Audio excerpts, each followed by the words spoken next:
Olá, boa tarde, amigos telespectadores da TV Cultura Litoral. Começa agora uma nova edição do Opinião Litoral e nesta quinta-feira, 13 de fevereiro, nós estamos recebendo dois convidados. O especialista em climatologia, também especialista em agrometeorologia, Rodolfo Bonafim. Boa tarde, Bonafim, muito obrigado pela sua presença. Boa tarde, Chico. Mais uma vez um prazer estar aqui contigo, né? Muito obrigado, Bonafim. Vamos falar bastante sobre mudanças climáticas, é o tema do momento.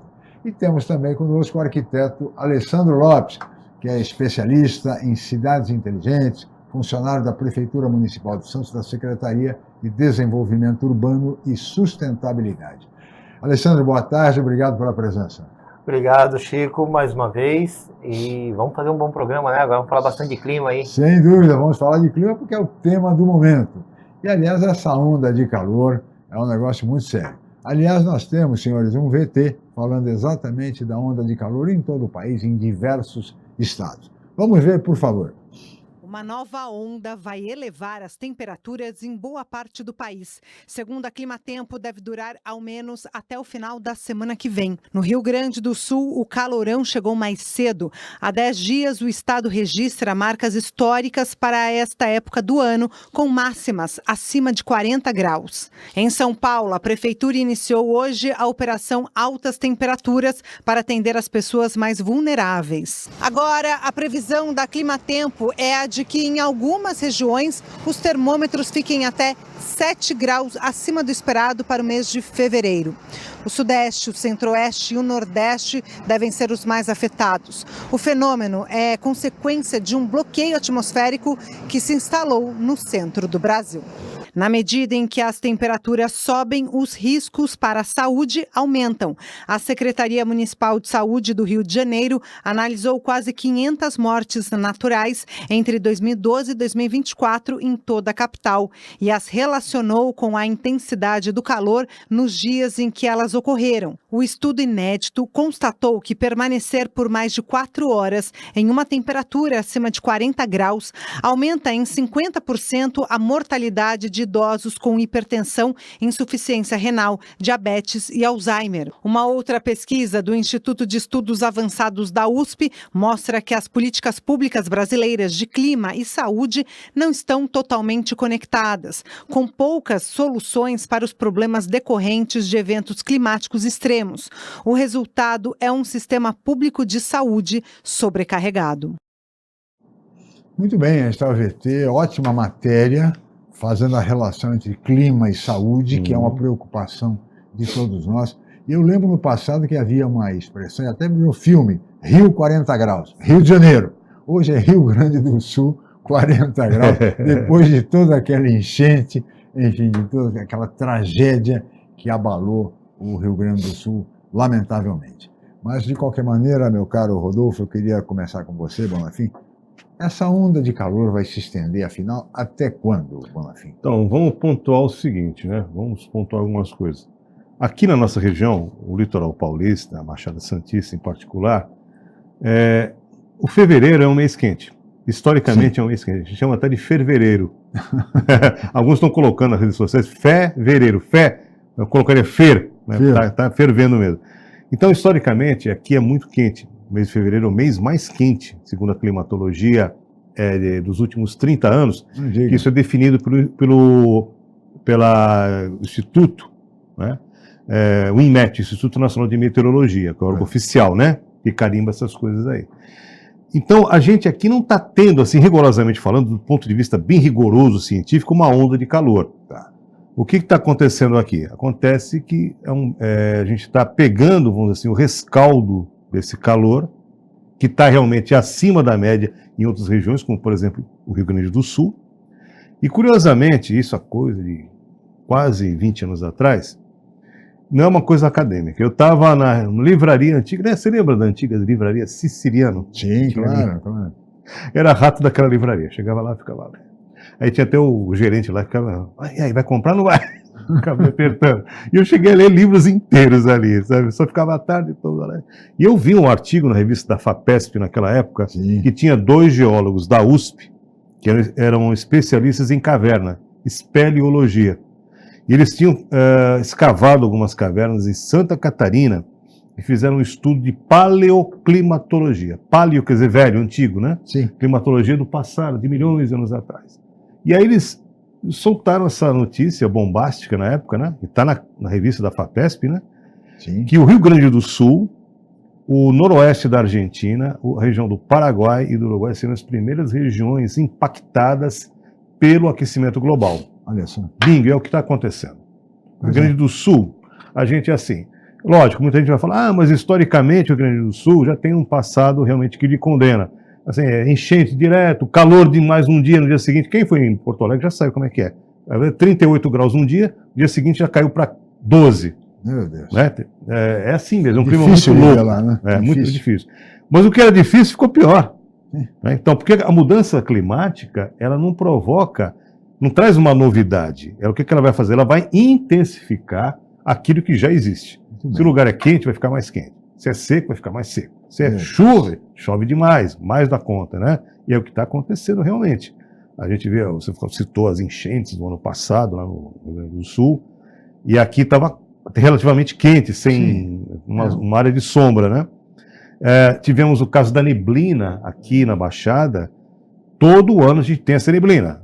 Neblina sazonal, que é neblina de mar. Mas esse ano foi demais. Era neblina a qualquer hora do dia. É verdade. Né? E durante um período muito extenso, desde julho até comecinho de outubro, não tinha neblina. Prejudicando muito, inclusive, a travessia de Prejudica o balsas, porto, né? etc. Tudo mais, né? Navegação de modo geral. Sem dúvida. Então, realmente, o que a gente está vivendo aqui é um fevereiro, que não é nada muito de novidade. Aqui na Baixada, inclusive, a gente tem esse impacto da neblina com a principal prova que a atmosfera está dando sinais. Sim. Como se fosse um corpo que pegou uma infecção e está lá com febre. Febre mostrando que Dor, né? precisa fazer alguma coisa. Precisa fazer alguma coisa. Então, aqui a gente não tem tido, assim, muito problema, por exemplo, aquele calor excessivo que está no interior do país, interior de São Paulo, em agosto, né? Em setembro. Aqui é um clima gostoso, é um oásis, perto do que está acontecendo lá. Né? Ainda temos uma situação relativamente confortável. Relativamente confortável. Né? Só Agora, que o problema veja bem, o que eu vejo aqui de mudança climática impactando a Baixada é isso aí. A chuva, quando vem de uma forma muito arrasadora. Às vezes você fica assim, porque eu tenho a medição, né, da chuva durante muitos anos, e de repente, assim, você tem um mês com uma regularidade, as chuvas são bem regulares. Certo. Aí chegou outro mês, irregular.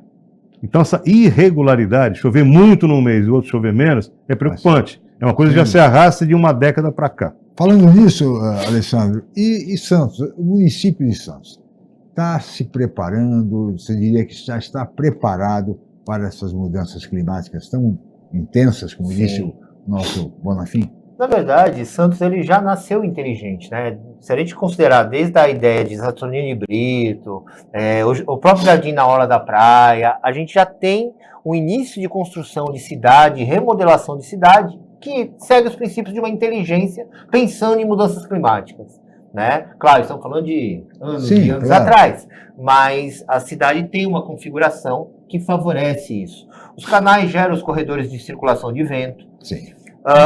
O Jardim na Orla quebra um pouco do calor que vem do mar, né? Então, assim, a gente tem já uma cidade boa para isso. Tá. Se a gente não fizesse nada, erraria menos, vamos dizer assim. Se Santos fosse preservada como uma cidade do passado, seria uma cidade ainda pitoresca, vamos usar um termo desse. Agradável, por conta da vegetação que tem, por conta dessa baixa brisa que tem, né? Mas ela evoluiu. E aí, aonde que a gente sente essas ondas de calor, na verdade, é por conta da área não permeável, a gente tem muito asfalto, a gente tem revestimentos em edifícios que aumentam esse calor sobre a superfície do solo. A altura dos edifícios geram também, dependendo da configuração dele, das ruas estreitas que Santos tem em algumas situações, geram massas de calor, porque esse ar quente fica ali concentrado. Perfeito. Então, assim, tá fácil de corrigir o que aconteceu de evolução equivocada ou de desconhecimento durante esses anos. Esse paredão de prédios não prejudica, Alessandro, ou não? A questão, sobretudo, da ventilação. Na verdade, Santos ele tem uma configuração de fatores. Se a gente não tivesse o paredão de prédio, só pela Serra do Mar, a gente já teria ali um possível bloqueio dessa ventilação. Chamada muralha. A muralha. Então, assim, esse ar viria do mar, ele pararia nesse paredão, né? Então a gente teria essa massa de calor. Menos do que a gente sofre hoje, óbvio, mas teria. Sem os canais, isso se agravaria mais. Com o paredão de prédio que aconteceu em 1960, 40, 60... A partir daí. Aquele formato e plano diretor que a gente tinha para a época... Mas eram edificações menores. Eram menores, mas mais parrudas. Tá. Então o corredor entre prédios também era menor. Quem mora na praia sente isso muito fácil. Se você vai para janelas laterais, você sente um vento em velocidade, mas é um vento quente. Você não sente uma brisa Nordeste. Nordeste é muito mais quente. Mas você anda na praia e você não sente nem o sol queimar, porque a ventilação é muito melhor. Aqui não. Aqui você sente o sol queimar, porque o vento também é quente. O novo gabarito, ele obriga que o prédio seja mais esbelto, ou seja, aumentando a área de corredores de ventilação. Então não está um problema na altura do prédio, está em realmente a gente manter esse corredor de ventilação. Sem esse corredor precário ou eficiente, regiões mais afastadas do mar sofrem com isso. Então, aqueles bairros que estão aí a 1 quilômetro, 2 quilômetros da frente de mar, podem sofrer efeitos dessa falta de ventilação, que é o que faz a troca natural do calor para o vento mais climatizado, né? O vento mais frio. Muito bem, agora precisa também plantar árvores, né? Precisa plantar árvore. É a única solução que tem. A área de sombreamento ela ajuda muito nas calçadas. Principalmente, além de fazer toda a renovação, o sombreamento, você pode ver que as pessoas se acostumaram a andar aqui em Santos com sombrinha, com guarda-chuva, para ter a sua própria sombra. Pessoas de mais idade é muito comum. Até os jovens. Porque se você perceber, o que dá o conforto nas calçadas é o sombreamento. Claro. Então não adianta plantar arbusto. É legal, ajuda na chuva, mas aí não faz sombra. A gente precisa de árvore, a gente precisa de copa, precisa realmente de ter um pensamento verde nesse sentido. É verdade, é questão de planejamento, aquilo que conversávamos antes de iniciar o programa, a questão da falta de planejamento no Brasil, que tem muito a ver com essa questão do meio ambiente, com essa questão da sustentabilidade. Muito bem, senhores, eu vou pedir a licença de ambos, nós vamos para um rápido intervalo, mas nós voltaremos em seguida com a opinião. Até já.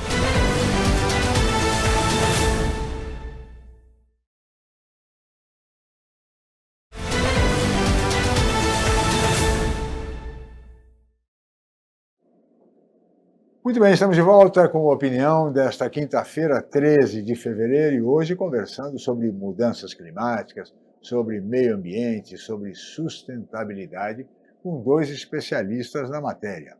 O climatologista e agrometeorologista Rodolfo Bonafim e também o arquiteto Alessandro Lopes, que é funcionário da Prefeitura Municipal de Santos, da Secretaria das Subprefeituras do município e não da Secretaria de Desenvolvimento e Sustentabilidade. Desculpe, portanto, Alessandro, mas de qualquer maneira aproveito para mandar um abraço para o Rivaldo, colega Rivaldo Santos, que é o secretário das subprefeituras regionais. Está perdoado, Chico. Você te perdoou que você se confundiu com o Ronaldo. Então, tá vendo? Inicialmente chamei o Rodolfo de Ronaldo. É o calor, é o clima. O calor está no computador, né, pô? Meu filho estava jogando lá o game dele. Ai, pai, deu um pane aqui. Falei, põe a mão no computador para você ver. Tá pegando fogo. Mas, senhores, essa é uma questão que realmente essa onda de calor é muito séria. E, Bonafim, você falava também da questão das chuvas. Sim. Fevereiro, teremos um mês de fevereiro muito quente, conforme você, mas temos também as águas de março. Nós saímos desse calor terrível e corremos risco de deslizamentos. Enfim, há necessidade de muito cuidado nesse período. A previsão inicial climática para esse verão é assim, um verão mais ameno, mais tranquilo que o ano passado. O ano passado teve um super El Niño, um El Niño turbinado, né? Um El Niño mais forte ainda, impulsionado pelas mudanças do clima também, né? Então, o que está acontecendo? É bom que a gente pontue isso para as pessoas, que muitas vezes falam, então não vai ter calor. Verão ameno, então tem calor. Né? Tem calor, porque se não tiver calor não é verão. Se não tiver calor no verão, gente, pode pegar uma nave espacial e se mandar, porque o planeta já era. Então tem que ter calor. O que a gente fala é da média de temperatura. Tá. Né? Então, a média de temperatura, a previsão inicial, é que no global, a gente pega assim, a gente faz um apanhado geral. A gente normalmente pega como referência os meses de janeiro, fevereiro e março. Tá? Ou pode pegar segundo o verão climático, porque para a meteorologia, o verão começou em dezembro. Né? Sim. Porque aquela data do dia 21, 22 é uma data astronômica, a posição do Sol em relação à Terra. É a pino, né? Tá, o solstício de verão. Agora, no verão climático, você pegar dezembro, janeiro e fevereiro, tá? E tirar a média, essa média daria, segundo nossos cálculos, seria abaixo da média prevista, por exemplo, para Santos, ou prevista para São Vicente, para a região aqui. Então, pico de calor vai acontecer. É a mesma coisa que a criança que está na escola. A criança está no primeiro bimestre, vai mal em matemática, tira nota ruim, aí chega no terceiro e quarto, tira um notão. Conseguiu equilibrar a média. Na média, né? Conseguiu passar de ano. Né? É o que a gente está prevendo. Agora em março. Agora, só que o problema, deixa eu terminar aqui o raciocínio, que os picos de calor, como falei, na média, né, da criança, eles acontecem, como já aconteceu em outra ocasião. Na semana retrasada, a gente teve aí 40 graus. E agora está repetindo de novo. Então a gente às vezes cobra a gente, pô, você falou que ia verão ameno, não sei o que lá, tá calor de novo, ligando o ar-condicionado. Pô, vou ter que penhorar os bens aqui da casa porque não aguento mais. A conta de energia tá altíssima. Então, acontece o seguinte, o problema todo, nesse cômputo, né, nesse cálculo, né, da média climática, está sendo realmente a mudança climática. Né? Quer dizer, esse calor adicional, tá, ele está pesando. Eu insisto, Bonafim, mas ele vai trazer muita chuva. Então, e aí entra um outro problema de risco para a população. Até agora, na nossa previsão, né, eu pelo menos previ isso, né, que esses problemas de alagamento, de enchente, eles iam acontecer, mesmo num verão mais tranquilo. Tá? Que a gente chama de lanada, não é nem laninha nem El Ninho, né? É o lanada. Que ia acontecer, realmente aconteceu, aquela chuva, se tivemos naquela semana, né? Quase toda de chuva. Sim. Agora, graças a Deus não aconteceu nenhuma tragédia. Sim. Né? Não aconteceu tragédia como aconteceu em 2020, na pandemia, aquela coisa toda. Então a gente está prevendo que realmente ainda vai ter muita chuva, muita água vai rolar, e não vai precisar chegar em março. E hoje não tem mais agora mês específico de verão, as águas de março. Pode ser águas de janeiro, pode ser água de fevereiro. Até inverno, às vezes, a gente tem chuvas e até volumosas. Calor, de repente, no inverno. Né? Como conviver com isso? Então, o colega falou bem, Rodolfo, pelo seguinte.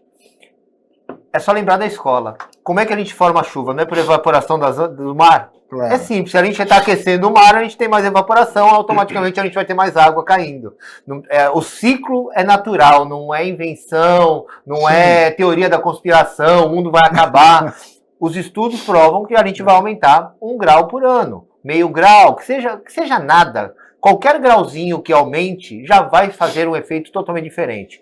E as chuvas vão vir cada vez mais intensas. De repente, em pancadas mais curtas, mas com volumes maiores, e aí sim a gente vai ter problemas de deslizamento, porque é uma Serra do Mar, é uma área costeira, ela já tem uma vegetação que vai permear. Eu brinco muito, Chico, até quando eu estou na sala de aula, não tem diferença nenhuma da pessoa que mora em área de morro de forma vulnerável e o cara de alto padrão. Ambos estão no morro. A diferença é o sistema de fixação da casa. Um tem condição de chegar até uma rocha e segurar e também não está isento, e o outro está na superfície vegetal. Então, assim, a chuva, claro que vai atingir o de menor situação, maior vulnerabilidade. Mas não que o outro esteja isento disso, porque vai sobrar a casa, mas vai levar todo o chão, vai levar carro, vai levar tudo que está na superfície. Então, assim, ficar em morro, viver em morro, aqui na nossa região, principalmente aqui Serra do Mar, não só Santos, mas qualquer área próxima à Serra do Mar, é estar sempre em risco e sempre em alerta. Tanto que hoje a cidade ela tem os sensores. Rio Grande do Sul também tinha sensores. A chuva foi tão forte, tão intensa, que ela levou os sensores. Não deu tempo de avisar todo mundo. Mas aqui a gente tem esse aviso, né? Como aconteceu recentemente também no Guarujá. Dá para avisar antes. Ali está recebendo pelo SMS, né? Então, assim, não duvidar. Ah, mas recebi o aviso e não choveu. Mas se foi avisado. Poderia ter acontecido. Claro. Aliás, eu só queria saber de vocês o seguinte, porque Santos também tem um problema sério de inundações em vias aqui na parte plana da cidade. Em razão de, muitos explicam que a tubulação é antiga, precisaria ser renovada, ampliada, pela Sabesp, enfim, pelos organismos que cuidam dessa questão, mas também atribuem muito ao fato de que onde havia uma casa com uma família morando, com 4, 5, 6 pessoas, hoje tem um edifício de 20 e tantos andares onde moram 200, 300 pessoas. E a tubulação de água, de esgoto é a mesma, o cabeamento de energia é o mesmo, enfim. Esse tipo de situação que passaria por um planejamento urbano, alguma coisa. E esse aspecto não compromete demais a questão, por exemplo, ambiental? A gente tem que separar algumas situações. Se a gente olhar onde trocou 2, 3 casas para uma torre, na questão água, abastecimento de água, fornecimento de água e coleta de esgoto, realmente a infraestrutura tem que ser melhorada em toda coisa. Nas águas pluviais, né, a captação não muda em nada. Você só vai ter mais altura e mais velocidade de água caindo. Então, em vez de cair do telhadinho aqui da casa e ir para o esgoto, você tem agora um prédio de 100 metros, 200 metros de queda d'água para poder abastecer a rede. Embora alguns prédios até tenham já suas cisternas, tem algumas situações que até colaboram menos com essa água pluvial para dentro do nosso sistema. Tá? O que a gente precisa realmente é estar com toda essa, igual casa, estar com toda essa tubulação limpa, então manter essa limpeza constante de todo o sistema de drenagem é fundamental. Se você vê, recentemente saiu aí que não sei quantas toneladas foram recolhidas. Sim. Será que toda semana sai? Será que de repente, poxa, tem uma previsão, ou choveu muito esses dias? A coleta tem que ser ali. Antes disso acontecer, a gente tem que estar com isso fluido antes dessa... Porque a gente mora no mar, né, na região litorânea, as chuvas e essas galerias carregam areias, carregam lama, carregam um monte de coisa para dentro dela. E isso vai adensando, vai acomodando.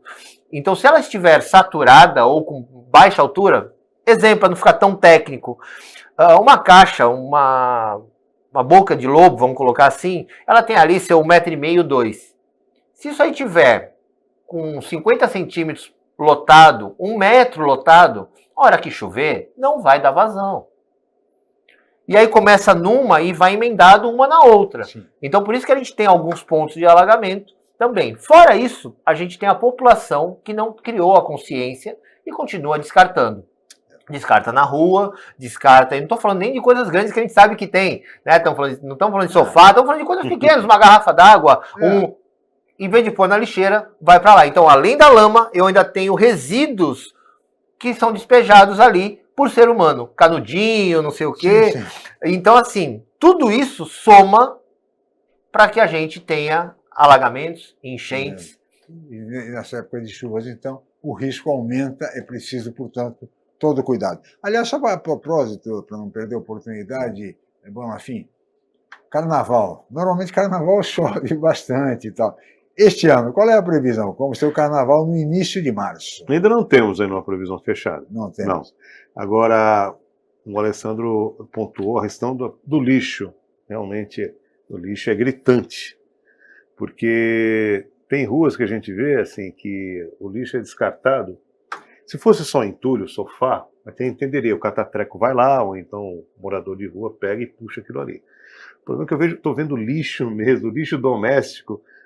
As pessoas, tem gente que não tem a vergonha de ensacar aquilo ali. Exatamente. E joga, às vezes, num terreno baldio, na frente de um terreno de cria um ponto viciado que não era o ponto próprio. E já foi retirado de algumas ruas, foi chamada a prefeitura, passou um tempo, volta de novo. Eles dão um tempinho e voltam. Quer dizer, isso daí, fora os bueiros que a gente vê, tampados com lixo. Exatamente. É terrível isso. O problema do lixo é uma coisa muito séria. Olha, e mais grave até do que o problema do lixo, viu, Bonafim? É até objeto de estudo de uma pesquisa que foi desenvolvida pelo pesquisador, biólogo Camilo Seabra, da Unifesp e da Unisanta, que desenvolveu uma pesquisa muito interessante que mostra que o estuário de Santos está contaminado por cocaína. Estudo feito com os mexilhões recolhidos mostra esse estudo que todos encontrados com cocaína. E perguntado a ele a razão disso, ele foi muito claro. É que as pessoas se utilizam do vaso sanitário para descarte desses invólucros de uso de drogas, e isto vai acabar parando exatamente no nosso estuário. A conta chega, né? Onde as crianças pequenas ficam ali brincando na beira d'água, enfim. E ele está desenvolvendo uma pesquisa agora do efeito nos seres humanos desse tipo de contaminação no estuário de Santos, que é gravíssimo, que é seríssimo, isso precisaria ser tratado com absoluta prioridade. Enfim, eu vou pedir que você aguarde um pouquinho, vamos para um rápido intervalo, mas na volta te concedo a palavra. Vamos para o intervalo, voltamos já.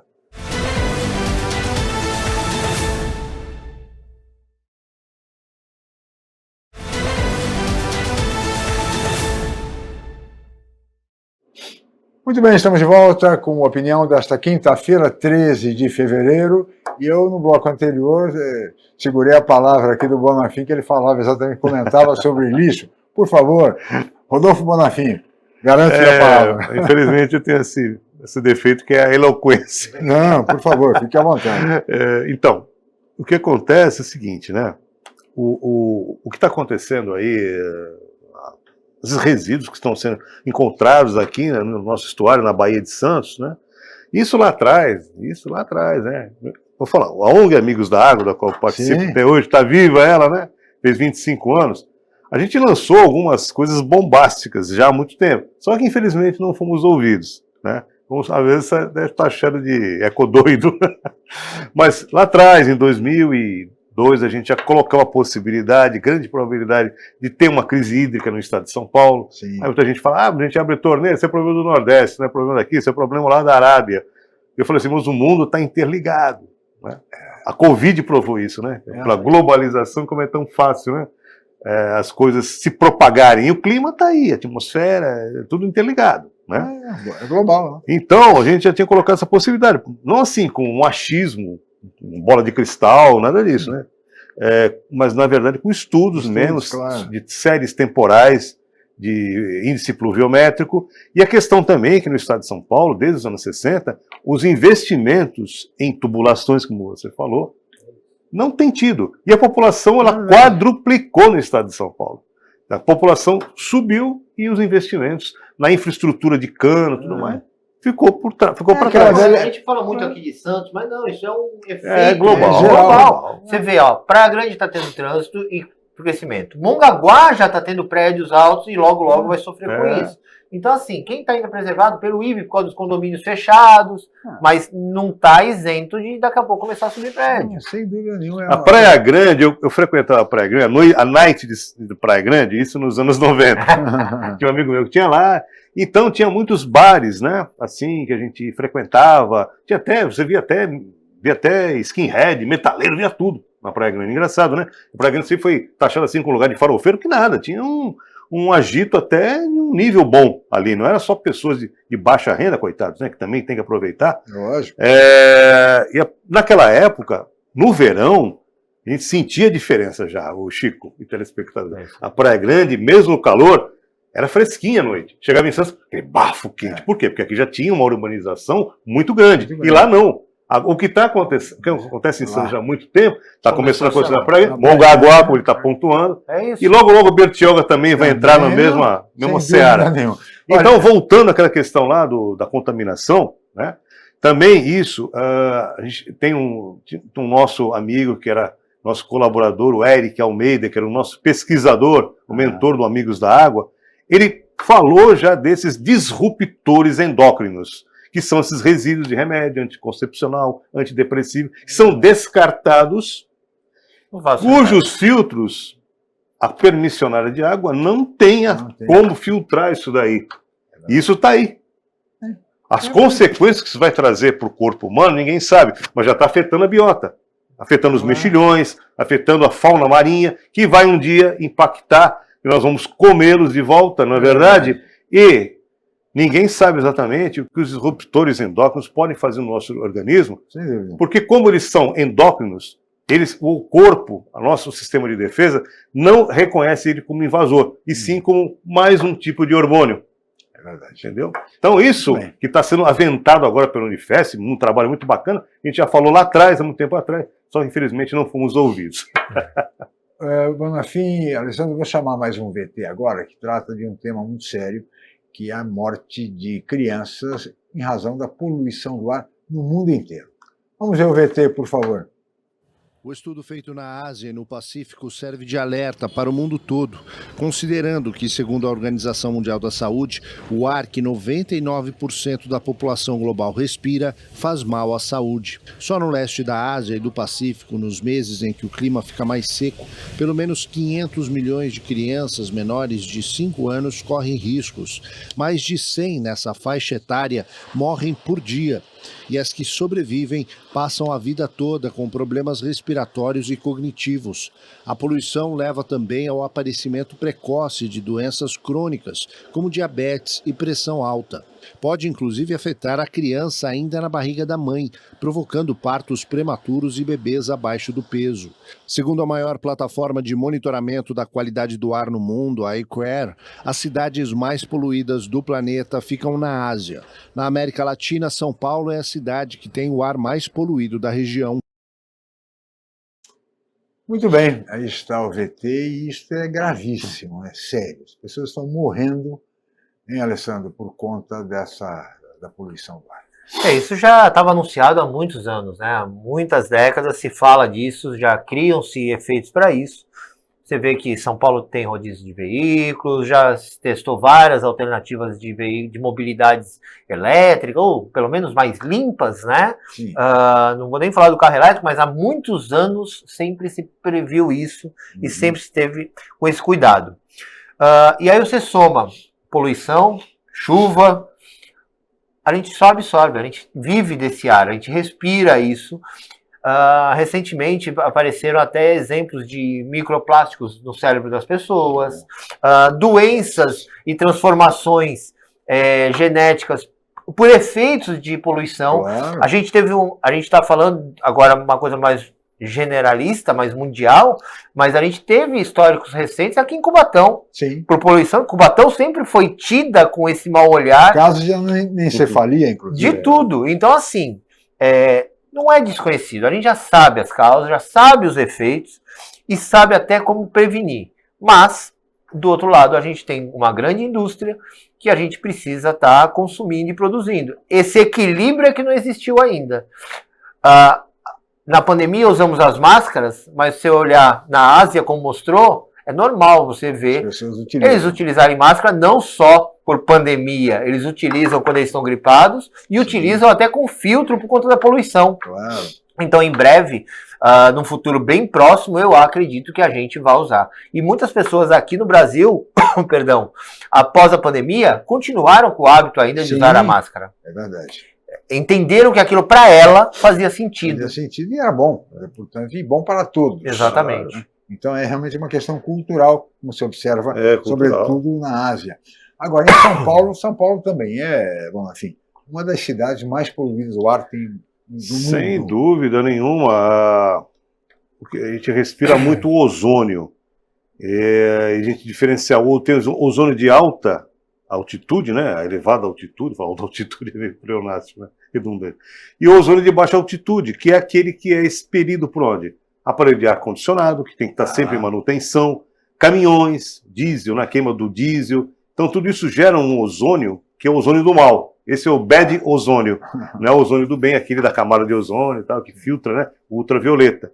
E esse ozônio é um dos principais agentes, além do monóxido de carbono, da fumaça das fábricas e dos veículos, a principal causa de poluição. E estudos, eu fiz uma vez um curso, Meteorologia e Saúde para o Instituto de Pesquisas Espaciais, muito esclarecedor, isso há 15 anos atrás já está se debatendo isso, que a poluição do ar, ela causa também problemas cardiorrespiratórios. Pressão alta, por exemplo, é um dos piores males que a poluição do ar pode causar. E essa questão da saúde, quer dizer, essa questão do clima, das mudanças climáticas, sobretudo o calor excessivo, afeta diretamente os idosos e as crianças, na outra ponta. Se você considerar, Alessandra, que nós temos em Santos uma população de idosos que representa 25% da população, temos 100 mil santistas hoje, grosso modo, nessa condição de idosos, né? Os cuidados têm que ser redobrados. Exatamente. E não é só idoso, tá, Chico? Cardiopatas em qualquer idade sofrem com isso, porque você aumenta a pressão arterial da pessoa com excesso de calor. Então as chances de desmaios, mal-estar, tonturas, vão acontecer com qualquer idade, tá? É só a pessoa ser um pouco mais suscetível a essa elevação de temperatura e ela vai ficar mal.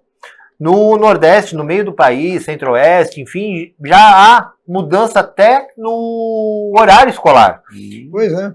Né? Então eles já criaram o hábito de pôr as crianças, enfim, ou os adolescentes, estudando em horário que o sol seja mais ameno e não tão intenso. Pode ser uma coisa que se repita para outros estados. Claro.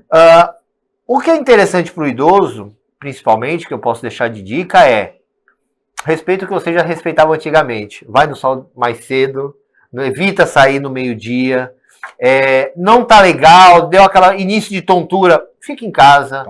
Entendeu? Põe o pezinho na água, pega a bacia tradicional lá, assim, não precisa inventar nada. Não tenho condição de um ar-condicionado, que também é questionável o ar, e falo pelo seguinte, hoje todo mundo tem a sensação que o ar-condicionado não tá dando conta, não funciona. Por quê? Para ele fazer a troca de calor, o ar de fora tem que estar menos do que o ar que ele está jogando. Se o ar tiver com a temperatura maior, ele não vai fazer essa troca eficiente. Então vai parecer que tem um ar quente, na verdade, dentro de casa.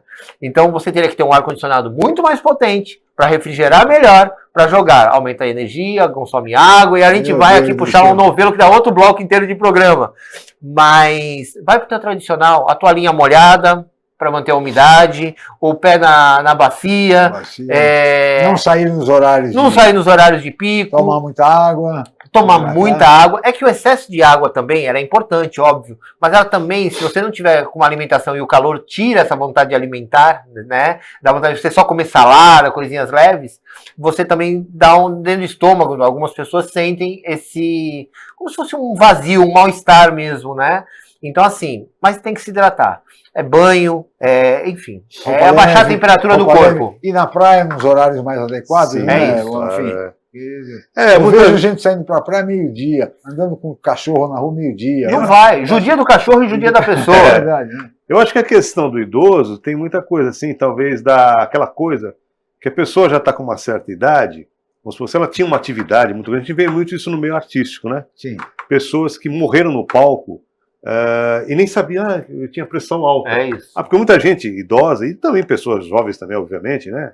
Não generalizando, fala, eu nunca tive um resfriado, nunca tive uma gripe, eu não tenho nada. Mas a pressão alta, ela pode ser assintomática. A minha mãe chegou a ter 22 de pressão sem sentir nada, absolutamente nada, 22 de pressão. Então a pressão às vezes vem, dá aquele pico e a pessoa vai embora. É isso aí. Acabou embora, dá um AVC e acabou, já era. Então muitas vezes a gente vê isso, pessoas muito ativas, né? Artistas principalmente, tá lá com 70 anos lá e tá dançando axé. Cara, devagar.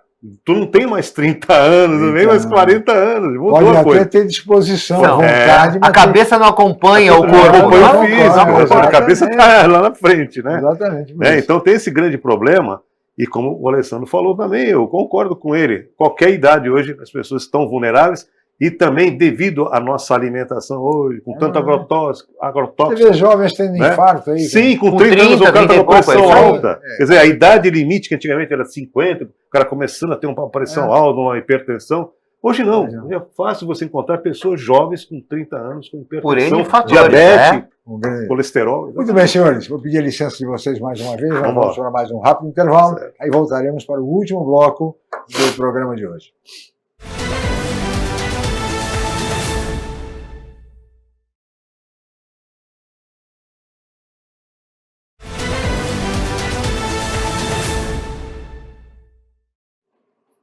Muito bem, estamos de volta com opinião desta quinta-feira, 13 de fevereiro, e hoje recebendo no programa 2 convidados, o especialista em climatologia, Rodolfo Bonafim, e o arquiteto Alessandro Lopes, que é funcionário da Prefeitura, da Secretaria das Subprefeituras Regionais de Santos.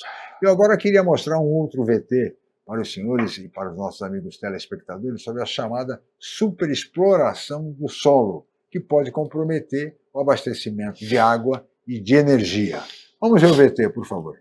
Rios, riachos, lagos e lagoas não são as únicas reservas de água doce. Todos eles estão interligados com os reservatórios subterrâneos, que recebem o fluxo que vem de cima, atravessando o solo, num fenômeno da natureza chamado de percolação.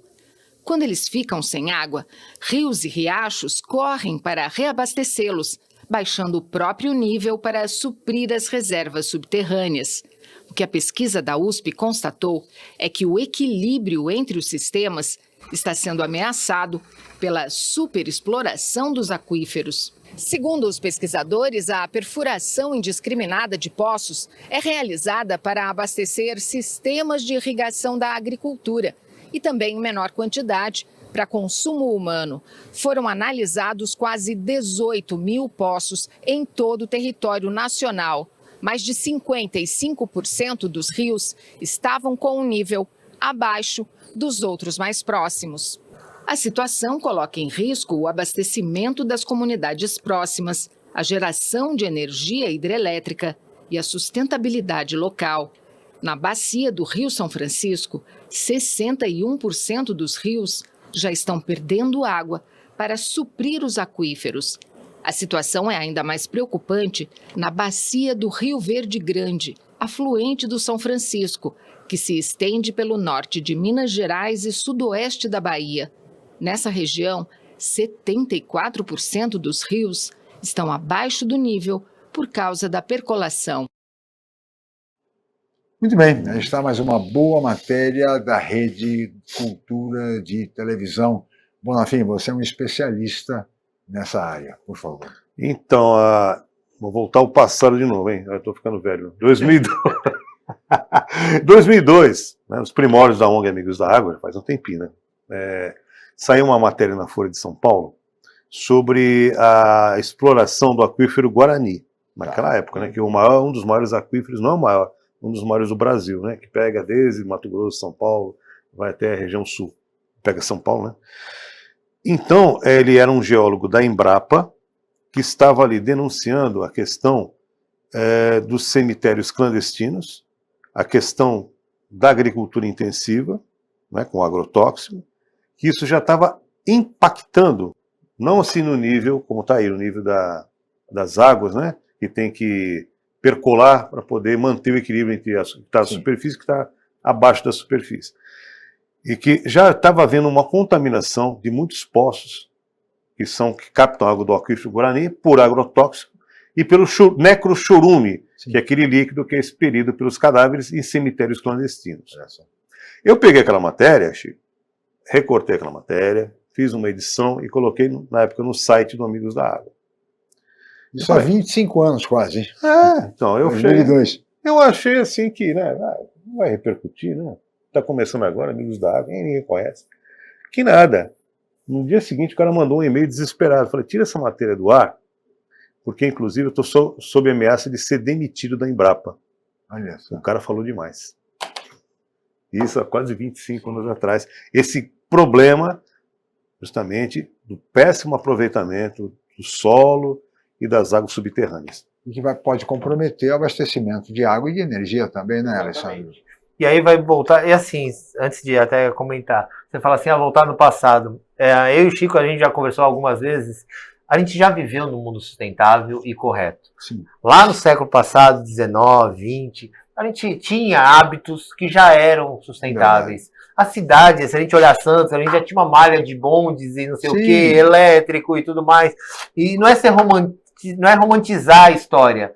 Nós já tivemos isso. Claro, vivemos essa época. Vivemos essa época. E acho que a tecnologia traz, e o crescimento e tudo mais, traz essa questão de a gente ter aprendido, principalmente com o público americano, esse lado consumista, de querer o descarte, mas não aprendemos bem a lição. Nós já fomos, eu defendo isso muito, a gente já viveu o correto, desaprendemos e agora estamos tentando resgatar essas origens, né? Mas muitas vezes a gente perdeu esse elo, a pessoa que conta como é que isso era antes e como é que está agora e qual a solução que tinha antes para corrigir agora.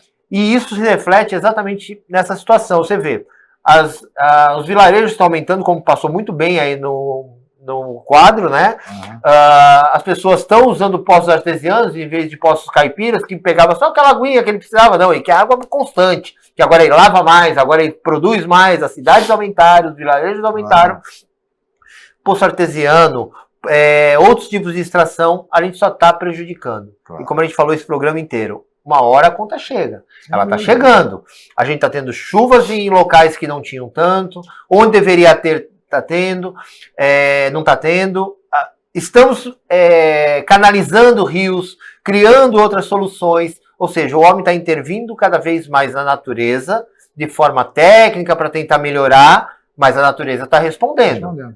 E vai cobrar. Está respondendo e vai cobrar. Agora, Alessandro e Bonafim, nós já estamos no último bloco do programa, mas eu queria colocar a vocês o seguinte: no Brasil não há uma cultura de investimentos em prevenção. Não é. No Brasil é sempre uma medida curativa, paliativa. Aconteceu um problema, vai lá, tenta resolver, tenta atender, então, como aconteceu na tragédia do Rio Grande do Sul, como aconteceu nas queimadas do Centro-Oeste, no desmatamento da Amazônia, enfim. Falta investimentos e a cultura da prevenção. Todos nós estamos vivendo um cenário preocupante em razão das mudanças climáticas. O que é que deve ser feito? De que maneira a população, a comunidade pode cobrar do poder público investimentos em planejamento, em prevenção, por exemplo? Eu acredito que sempre. Não é hábito do brasileiro se planejar para nada. Você vê que a gente vira e mexe, fala de planejamento financeiro, fala de planejamento... Acho que nem a viagem não planeja. O brasileiro entra no carro e vai. E lá vai ver, o cartão paga depois, vou gastando. Então, eu acho que as prefeituras, os gestores, eles têm que ter e otimizar e exigir das suas equipes cada vez mais essa previsão. Você vê que num prédio a gente faz uma previsão orçamentária e tenta seguir aquilo. Então, a hora que você leva isso para uma cidade, as várias secretarias, os vários apoios, o governo tem que ter a mesma agenda, digo, de prioridades, entender e detectar essas lacunas ou o que sempre é repetitivo e criar medidas para isso. Fugindo sem fugir. Você vê, a gente estava falando há pouco do lixo. A gente não tem, por exemplo, uma política de incentivo a trituradores de alimentos. Os Estados Unidos, todas as casas têm. Sim. O aparelho é palpável.